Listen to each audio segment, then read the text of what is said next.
বিকেলের দিকে এখন খুব ঝড় বৃষ্টি হচ্ছে, যদি একটু আগে ট্রেনটা ধরতে পারি তাহলে ভালো হয়। হ্যাঁ ঠিক আছে, দেখছি।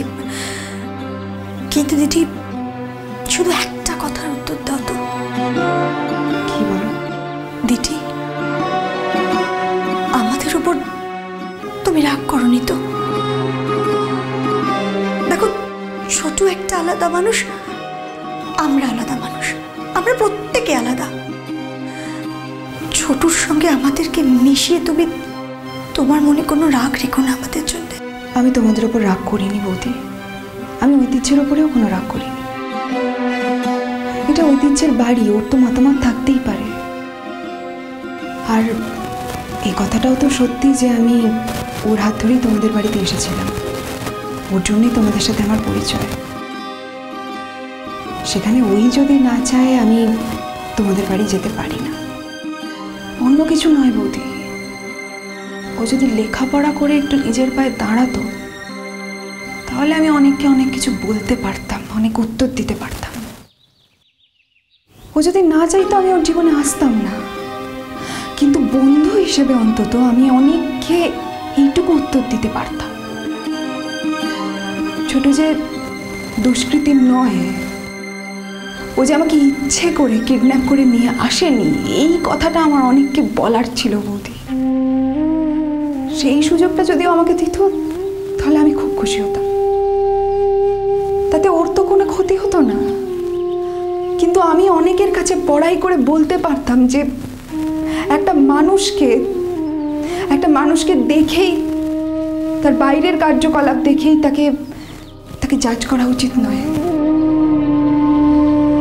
আর এই কথাটাও বলতে পারতাম যে মেধা বড় লোক গরিব লোক বিচার করে আসে না, যার মেধা থাকার তার মেধা থাকে।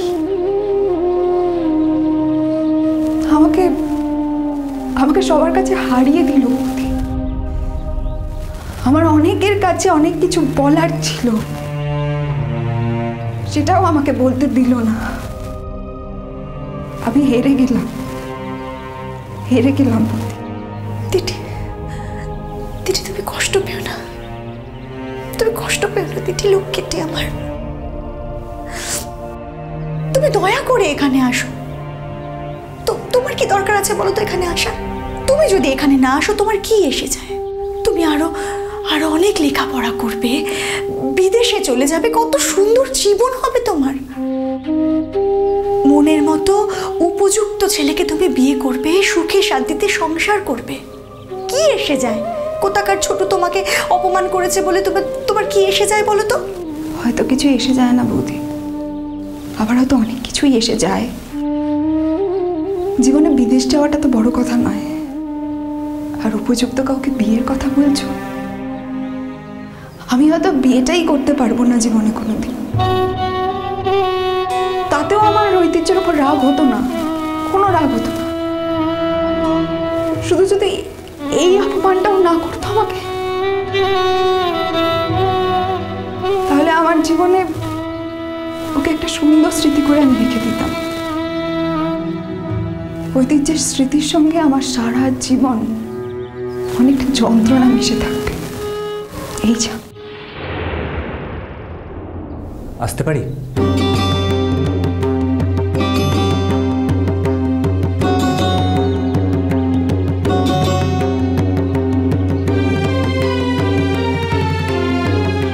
তুমি কি ব্যাপার?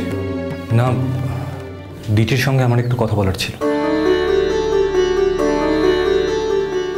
আই এম সরি, আমার জন্য তোমার চেম্বার শুরু করতে হয়তো একটু দেরি হবে, কিন্তু আমার তোমায় কিছু কথা বলার আছে, খুব জরুরি।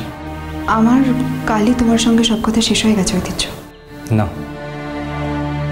এখনো আমার তোমায় কিছু বলার আছে। হাতে ওই টিফিন ক্যারিয়ারটা নিয়ে এসছো কেন?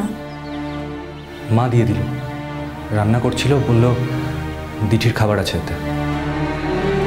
আমি বাড়ি থেকে খাবার নিয়ে এসেছি। ঠিক আছে, বলে দেবো মাকে। মা পাঠালো তাই এনেছি। তোমার আনার কোনো প্রয়োজন ছিল না, আমি বাড়ি গিয়েই নিয়ে আসতে পারতাম। যাকে নিজের বাড়িতে ঢুকতে দিতে চাও না তার জন্য খাবার আনার কি দরকার?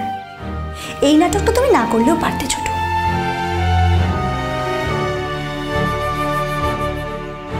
দিঠি, তুমি কি আমার সাথে মিনিট 5 কথা বলতে পারবে? হ্যাঁ, তাড়াতাড়ি বলো, বাইরে আমার পেশেন্টরা ওয়েট করছে। আর আমি আজকে একটু তাড়াতাড়ি ফিরতে চাই। দিঠি, আমি বাইরে নামগুলো লিখছি, আসছি।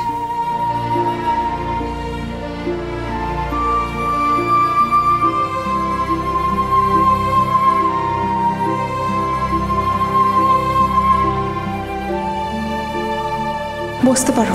It's okay. বলো। মাধবপুরে আসাটা তোমায় বন্ধ করতে হবে। হ্যাঁ, তুমি এই বিষয়ে আমার মাকে পরামর্শ দিয়েছো, আমি জানি। মা যখন আমায় চার্জ করেছিলেন, আমি একটা কথাই মাকে বলেছি, মাধবপুর কারোর ব্যক্তিগত সম্পত্তি নয়। আমি মাধবপুরে আসি কারণ মাধবপুরের মানুষদের সঙ্গে আমার একটা সম্পর্ক তৈরি হয়েছে, তাদের কাছে আমার একটা কমিটমেন্ট আছে। আর সেই জায়গা থেকেই আমি এখন মাধবপুরে আসি, আর ভবিষ্যতেও আসবো।